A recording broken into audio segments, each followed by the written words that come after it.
کتاب اردو افسانہ عہد حاضر میں جلد 2 مرتب رابعہ ربا افسانہ نگار نورین علی حق، پیدائش 28 دسمبر 1987، سہرام، انڈیا، تعلیم ایم فل، دہلی یونیورسٹی۔ افسانہ بوسیدہ حویلی میں رقص۔ تجھے کیسے بتائیں ہم کہ تو کتنا ضروری ہے، کہ جب سانس چلتی ہے تیرا ہم نام لیتے ہیں، تجھے گر بھولنا چاہیں تو دل کو تھام لیتے ہیں، تو دامن چھوڑتا ہے تو کہیں کھوئے ہوئے سب غم اچانک آن ملتے ہیں۔ تجھے کیسے بتائیں ہم کہ آنکھیں تجھ کو نہ دیکھیں تو کیسے سانس اٹھتی ہے، نظر تو پھیر لے اگر ہم سے دل میں پاس چھپتی ہے۔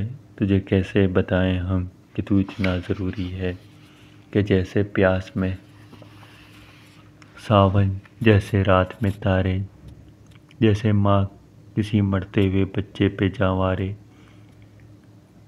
سب تیرا کیا دھرا ہے، میں نے کچھ نہیں کیا تو کہتا ہے تو شہرک سے زیادہ قریب ہے۔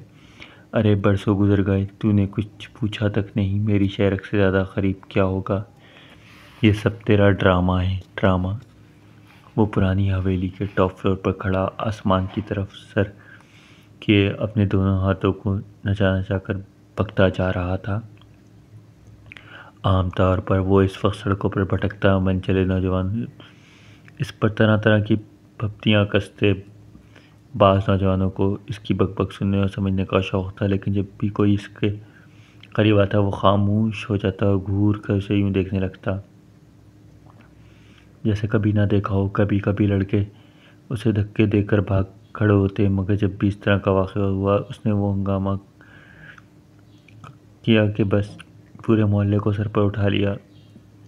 اس کی گالیوں، بد زبانیوں اور اینٹ پتھر چلانے کی عادت سے محلے والے، دکاندار سب پریشان تھے۔ حالانکہ کبھی کبھی تو وہ اتنی عقلمندی اور دانائی کی باتیں کیا کرتا کہ لوگ حیران رہ جاتے۔ کبھی فلسفیانہ باتیں کرتا تو کبھی سننے والے کو سوچتے کہیں سقراط، بقراط اور ارسطو اور افلاطون کی ارواح اس میں حلول تو نہیں کر گئیں۔ اس شام اس نے ہنگامہ نہیں کیا، اپنے کرائے کے گھر سے نکلا اور انتہائی خاموشی کے ساتھ چند سڑکوں کو پار کرتا ہوا اپنی فروخت شدہ حویلی کی پچھلی راہداری کی طرف نکل آیا۔ بہت دیر تک حویلی کو مختلف زاویوں سے دیکھتا رہا، دیواروں، کھڑکیوں، نالیوں، چھجوں اور جڑے ہوئے پلستر کو دیکھتا رہا۔ کبھی زمین پر ہاتھ پھیرتا، جڑے ہوئے پلستر کو ہاتھ میں لیتا، آنکھ تک لے جاتا گویا وہ اس میں کچھ تلاش کر رہا ہو، اسے سونگھ رہا ہو۔ کیا پتہ ایسا کرنے سے اسے کون سا مزہ مل رہا تھا۔ کبھی تھکے ٹوٹے انسانوں کی طرح سر جھکا کر زمین پر کو دیکھنے لگتا اور دونوں ہاتھوں کو بند مٹھیوں سے آہستہ آہستہ جڑے ہوئے پلستر کو ٹٹولتا۔ بہت دیر تک غور کرنے کے بعد اس نے تیزی سے اپنا سر اٹھایا اور کھڑکیوں کی روشن دانوں کا سہارا لیتے ہوئے پہلی منزل کی ٹوٹی پھوٹی اپنی روشن ماضی کی گواہ کسی کھڑکی کے ذریعے اندر داخل ہو کر تیزی کے ساتھ دوڑتا ہوا ٹاپ فلور پر پہنچ گیا۔ پوری حویلی، اس کے در و دیوار تاریکی میں ڈوبے ہوئے تھے۔ جب حویلی فروخت ہوئی تھی تب سے اب تک اس کی کوئی بسا ہی نہیں تھا۔ وہ بلڈروں نے اسے توڑ کر دوبارہ بنانے کا ارادہ کیا ہو یا خریدنے والے نے یوں ہی چھوڑ کر رکھا ہو، وہ اکثر سڑک سے گزرتے ہوئے ٹھہر کر حویلی کو درزیدہ نگاہوں سے نہار کرتا۔ دیکھنے والوں کو لگتا کہ وہ بہت گمبھیرتا کے ساتھ کسی سے باتیں کر رہا ہے، اور پھر افسردگی کے ساتھ سر جھکا کے آگے بڑھ جاتا۔ ان کی اس حرکتوں کا مذاق اڑانے اور بعض اسے قابل رحم سمجھ کر اپنی آنکھیں پھیر لیتے۔ وہ آسمان کے نیچے مخصوص جگہ پر بالکل سیدھا اپنی کمر پر دونوں ہاتھ کو ٹکا کر کھڑا آسمان کی طرف کیے جانے کچھ بدبدا رہا تھا۔ آوازیں دھیمی دھیمی کبھی بلند ہو رہی تھیں، کبھی دھیمی، جیسے وہ آسمان کو گرا دینا چاہتا ہو۔ اسے پختہ یقین ہو کہ شہرک سے قریب کوئی ہے جو اسے سن رہا ہو۔ تو کیا سمجھتا ہے میں سب کچھ بھول گیا ہوں، کچھ نہیں بھول سکا ہوں۔ یہی وہ جگہ ہے جہاں تیرا دیا ہوا گوشت کا چھوٹا سا ٹکڑا میری پسلیوں کے اندر تیزی سے دھڑکتا دل، اور کچھ ہی دیر میں پھر بپھرے اور بکھرے ہوئے متلاطم سمندر کو سکون مل جاتا تھا۔ اب یہی تڑپتا ہے اور مسلسل تڑپتا ہے۔ تو کہیں کھو گیا ہے؟ نہیں، ایسا نہیں ہے، تو کہیں نہیں کھویا۔ ارے تو کیا جانے دل کو، تو رکھتا ہی نہیں۔ بولنے بکنے کے بعد وہ کندھوں کو ہاتھ کو جھلاتا ہوا آگے بڑھ گیا۔ چند قدم بڑھتے ہی اس نے اپنے بائیں ہاتھ کو اس طرح اوپر اٹھا لیا جیسے کسی کندھے پر رکھ دیا ہو، کسی سے مخاطب ہوئے۔ چلو یار، اس سے تو بات کرنا ہی بیکار ہے۔ آج تک کبھی کوئی اسی بات کا جواب ہی نہیں دیا۔ وہ اس طرح سے کہہ رہا تھا جیسے اس کے کندھے پر ہاتھ رکھ کر چل رہا ہو۔ وہ ہاتھ ہوا میں جھول رہا تھا۔ وہ چوتھی منزل پر پہنچا اور ادھر ادھر دیکھتا رہا، ہاتھوں کا اشارہ ہوگا آنکھوں کے کناروں۔ وہ سب کو مناظر دیکھتا رہا جو کبھی اس کی زندگی کے حصہ ہوا کرتے تھے۔ وہ اپنی مستی میں کسی سے باتیں کرتے جا رہا تھا اور ہوا کے دوش پر ہاتھ رکھے محسوس کر رہا تھا۔ اس کا ہاتھ کسی حسینہ کے کندھے پر رکھا ہوا۔ وہ اس ہال میں داخل ہوا ہے جہاں عرصے تک اس نے اپنی روشن راتیں گزاری ہیں۔ دیکھو، یہ وہی ہال ہے جس میں ہم برسوں تک رہے ہیں۔ تمہاری آوازیں یہاں سب کھنکتی ہیں۔ میرے وجود کے تار پر ایک نغمہ چڑھ جاتا ہے۔ چنگدرباب اور ربط کی سریلی مدھر تیز آوازوں پر رقصا رہتا تھا۔ امتیاز مادہ تو ختم ہو جاتا ہے۔ ہم وہ جو یکجاں تو غالب تھے، جہاں افکار پریشان اپنی موت پر آپ مر جاتے تھے، جہاں زندگی اپنے پاؤں میں گھنگرو باندھ کر ناچتی تو ہم مور شرمندہ ہو جاتے، جہاں میں تصور کالا دم ہو جاتا۔ اگر کچھ ہوتا تو صرف ہم تھا، باقی سب کچھ خاشاک۔ وہ ہال میں پہنچ کر ایک خاص مقام پر بیٹھ گیا جہاں شاید وہ پہلے بھی بیٹھا کرتا تھا۔ وہ بھی بدبدا رہا تھا، باتیں کر رہا تھا۔ اس کی حرکات و سکنات کبھی ایسا محسوس نہیں ہوا کہ زمانے سے اسے کوئی شکوہ ہو۔ وہ تو اپنے حال میں مست رہنے والا، دوسروں سے بے تعلق، سر اوپر کی جانب اٹھا کر خود سے باتیں کرنے والا، مگر آج اس کی گردن میں اوپر کی طرف مسلسل اٹھی ہوئی نہیں تھی۔ وہ ایسے بیٹھا جیسا کسی کے گھٹنے سے ٹکا کر بیٹھا ہو۔ کمر سے گردن تک کا حصہ ایسا ہے جیسے لوگ آسن میں ہوتے ہیں۔ اس کا چہرہ اور سر کبھی بائیں کی طرف گھوم رہا ہے، کبھی دائیں جانب۔ دونوں ہاتھوں کی ہتھیلیاں اس طرح ہیں گویا دونوں کے درمیان چاند۔ وہ اپنی ہتھیلیوں میں چاند کو لے کر اسے نہار کر رہا ہے۔ دیکھنے والے اگر اسے دیکھیں تو اس کے دونوں ہتھیلیوں کے درمیان خلا ہی نظر آئے گا، مگر تو شاید اب چاند میں گم ہے۔ مگر اپنی ہتھیلیوں کے درمیان خلا کو دور سے نہارتے نہارتے اس نے اپنے چہرے کو بالکل قریب کر لیا ہے۔ آنکھیں کھول کر اس طرح دیکھ جیسے وہ کسی ناک سے ناک اور آنکھوں سے آنکھیں ٹکرا رہا ہے۔ اس کی زبان مسلسل جل رہی ہے اور سر میں ہلکی ہلکی جنبش ہو رہی ہے۔ تجھے کیسے بتائیں ہم کہ تو کتنا ضروری ہے۔ جب سانس چلتی ہے تیرا ہم نام لیتے ہیں۔ ان سطروں کو اس طرح پڑھ رہا ہے جیسے ان میں اس کی روح اٹکی ہوئی ہے۔ آنکھوں میں سرور، زبان میں لکنت، چہرے پر شادمانی، ایک مخصوص طمانینت نمایاں ہے۔ تم کتنے ضروری ہو، کیسے بتائیں ہم۔ وہ تحت میں ان الفاظ کو بولتے بولتے گانے لگتا ہے۔ آواز کبھی سرگوشی کے دائرے میں قید ہو رہی ہے، کبھی پاس و لحاظ کی حد کو پار کر رہی ہے، کبھی یہ الفاظ گانے میں تبدیل ہو رہے ہیں، کبھی تعزیتی کلمات میں بدل رہے ہیں۔ کچھ دیر تک ہتھیلیوں کے درمیان خلا کو ایک ٹک تک دیکھتے ہوئے وہ اپنے گھٹنے زمین پر ٹیک دیے ہیں اور قدموں پر کول ہو کے بل اڑال کر آگے کی جانب جھک گیا، جیسے بیٹھے بیٹھے کسی کو گلے سے لگا لیا اور دونوں ہاتھ اسی طرح ہیں جیسے کسی کو گلے لگائے ہوئے ہیں۔ اس کیفیت میں وہ کچھ دور بیٹھا رہا، پھر اپنے چہرے کو چہرے سے ٹکرانے لگا۔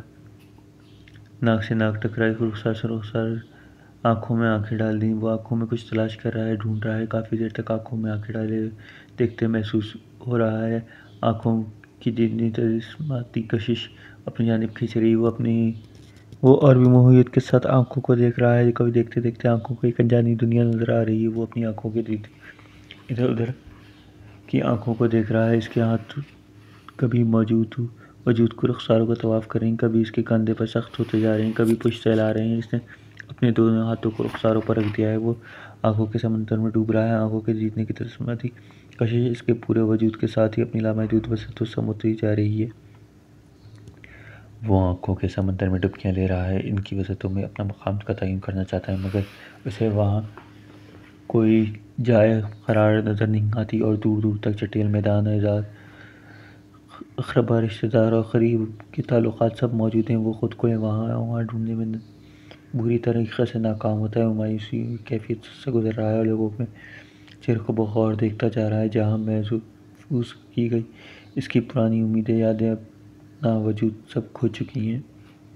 وہ اپنے کمرے کے روشن دان سے ایک موٹی بلی کی اچھل دھپ سے زمین پر آئی۔ وہ پریشان سا ادھر ادھر دیکھنے لگا۔ وہ گھبرایا ہوا، اس کی آنکھوں میں آنسو تیر رہے ہیں، لمبی سانسیں لے رہے ہیں۔ بلی تیزی سے ساتھ بھاگتے ہوئے تاریکی میں کہیں کھو گئی۔ باہر ہوا بہت تیز چلنے لگی۔ وہ اس طرح چونکا جیسے کسی سوتے ہوئے شخص کو کسی نے جھنجھوڑ کر جگا دیا ہو۔ لمبی لمبی سانسیں کھینچ اور تیزی کے ساتھ چھوڑ رہا ہے۔ دائیں بائیں پیچھے الٹ پلٹ کر دیکھ رہا ہے۔ اچنبھے میں ہے آخر کیا ہو گیا۔ ہوائیں تیز چل رہی ہیں، گرد و غبار سے فرش مٹی سے ہٹے جا رہی ہے۔ حویلی سے متصل بائیں باغ کے پرانے اور بلند بالا درختوں کے سوکھے پتے جڑ کر ہوا کو ساتھ اڑ رہے ہیں اور سڑسڑاہٹ کی آواز پیدا کر رہے ہیں۔ گملوں میں لگے پودے ادھر ادھر جھول رہے ہیں۔ آسمانوں پر کالے بادل چھائے ہوئے ہیں اور گرجنے والی بجلی ایک خوفناک فضا بنا رہی ہے، مگر بارش کا دور تک کوئی پتہ نہیں۔ پورا ماحول ہف زدہ ہے۔ اس ماحول میں ایسے کچھ آوازیں سنائی دے رہی ہیں۔ وہ ہواؤں کے سر و تال پر غور کر رہا ہے، پھر نفی میں سر ہلاتا ہے اور ہوا جا کر کسی دیوار سے کان لگا رہی ہو۔ وہ مندوقوں کی طرح ادھر ادھر دیکھ رہا ہے۔ طرف تماشائیوں کو اس پوری حویلی میں وہ تنہا ہے۔ نہ جانے وہ دل میں کیا سمایا یا گھسایا کہ اسے یہاں دیکھنے کوئی ہے نہیں ہے۔ حویلی کے باہر کچھ دور سڑک کنارے کی دکانیں کھلی ہوئی ہیں۔ لوگ کی آمد و رفت جاری ہے۔ گاڑیاں ہارن بجا رہی ہیں۔ سب اپنی زندگی میں مست ہیں۔ بچے بھاگ دوڑ کر رہے ہیں۔ برقعے والیاں اور غیر برقعے والیاں آہستہ یا تیز قدموں کے ساتھ سڑکیں پار کر رہی ہیں۔ نوجوان بائیکر انجام سے پہلے بے پرواہ پچھلی سیٹ پر بیٹھی سواری کے جسم کی حرارت کی کشید کر رہے ہیں۔ وہ ادھر ادھر دھکم پھر چکر لگا رہا ہے، بھاگ رہا ہے، دوڑ رہا ہے، کمرے کی دیواروں سے کان لگا رہا ہے، کبھی دروازوں سے کان لگا رہا ہے۔ دیکھتے ہی دیکھتے دھندلی دھندلی آوازیں کچھ صاف ہو رہی ہیں۔ بیک وقت چار جانب ایک آواز آ رہی ہے۔ وہ آوازوں کو سننے کی کوشش کر رہا ہے۔ آوازیں بلند ہوتی جا رہی ہیں، ساتھ ہی ساتھ آوازیں صاف اور واضح بھی ہوتی جا رہی ہیں۔ وہ ہال کے باہر کھلے صحن میں ایک جگہ ٹک کر کھڑا ہو گیا۔ اس کا جسم اب حرکت میں نہیں۔ وہ خاموشی آوازوں کو سن رہا ہے۔ صد بار دریافت کر عشق علاخیز یہ سنتے ہی اسے غش آ گیا، جیسے کسی بچی نے ڈنک مار دیا ہو، اسے کرنٹ لگ گیا ہو۔ وہ بے تحاشا چیخنے لگا۔ وہ رو رہا ہے، دہاڑے مار کر رو رہا ہے۔ کبھی سامنے کی طرف دوڑتا ہے، کبھی پیچھے کی طرف، کبھی آگے کبھی پیچھے مڑ کر ہال کی طرف بھاگتا ہے۔ وہ کسی کو ڈھونڈ رہا ہے، اپنی آنکھیں بھی نچا رہا ہے، مگر کوئی بھی نہیں مل رہا۔ در و دیوار آوازیں مسلسل آ رہی ہیں۔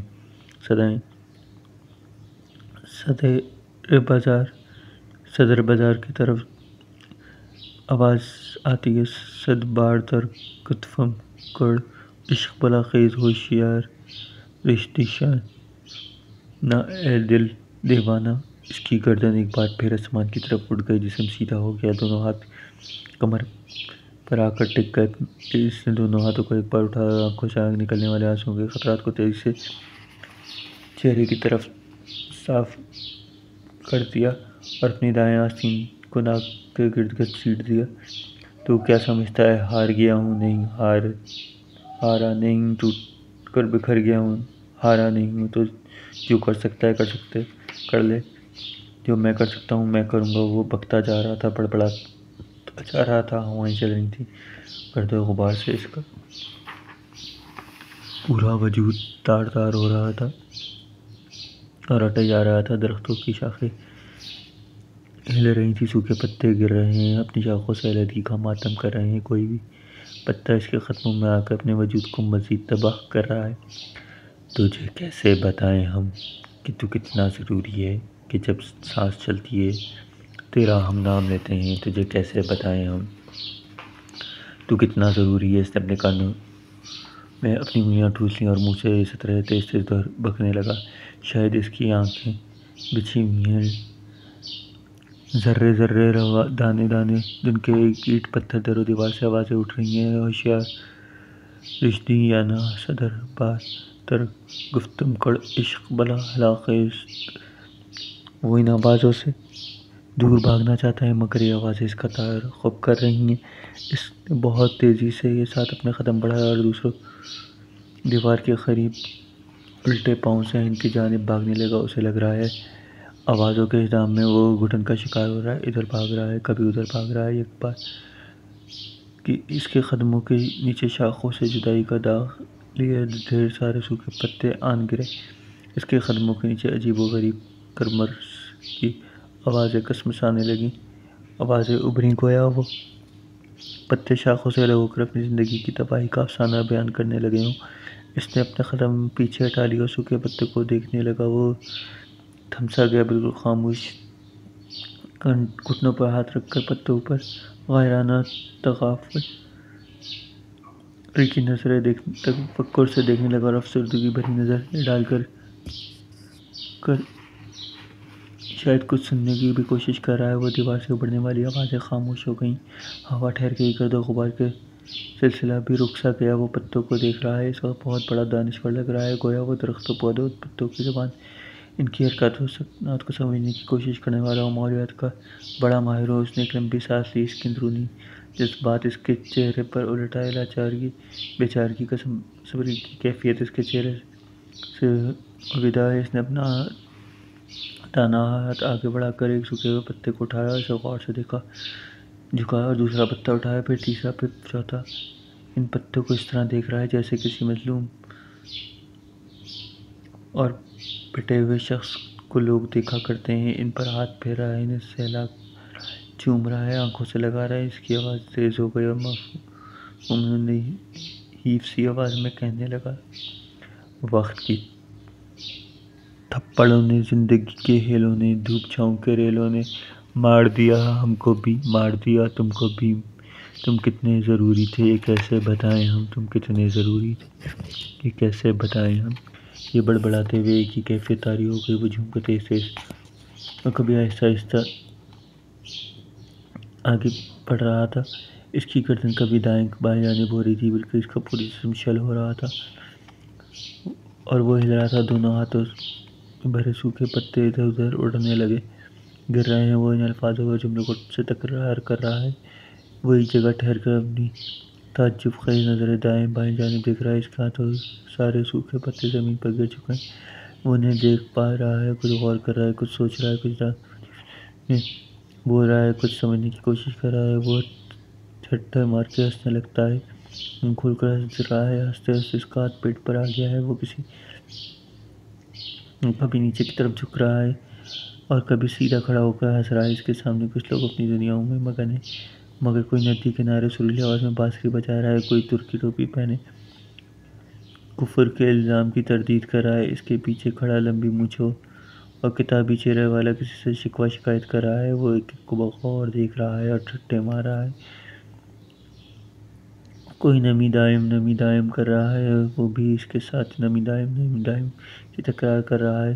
سب سے آخر میں دیکھ کر وہ اور تیز تیز ہنسنے لگا۔ ہنستے اور بولنے کے درمیان اس کے منہ سے تھوک نکل رہا ہے۔ وہ سب کی تضحیک کر رہا ہے، مذاق اڑا رہا ہے۔ ارے حسین الحق آنکھیں واپس ملیں یا سٹکٹ سما اب بھی ہے، جس سنکٹ کا ہے سمے ہمیشہ رہے گا۔ وہ دوسروں کی طرف کیا کرتے ہوئے کہہ رہا ہے، ان سب کو دیکھ کر تم نے سبق حاصل نہیں کیا، بس کہتے رہے شنکر میری آنکھیں واپس کر دے، بڑا سنکٹ سمے ہے۔ وہ تالیاں مار رہا ہے، ہنس رہا ہے۔ کسی کو کچھ نہیں ملا۔ اپنے ہاتھوں کی تمام انگلیاں کھول کر ہتھیلیوں پر زور زور سے جنبش دے رہا ہے اور اوپر نیچے کر رہا ہے۔